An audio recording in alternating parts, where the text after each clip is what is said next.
Kailang tipo nga amo ano. Sige nga gamay. At sinamak ta.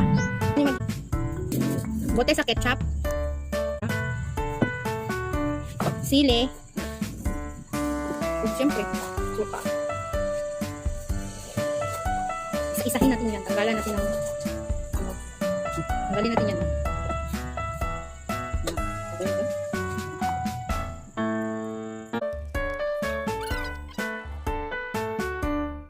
Ng bote, lagyan natin ng bawang at luya lang. Bawang is slice ng ganito. Huwag na amoy lang kawas. Lamig huwag na ilang kawas. Dadan! Sige na yun. Next is, lagyan natin yung suka. Okay. Pure yan na suka uba. Pure suka uba. From Korea. Nagsaka pa siya. Tsaka natin. Hintayin mo yung mga 3 araw. May sukang sinamakan ka na. Makalang na niya siya. Ito lang ang finished product.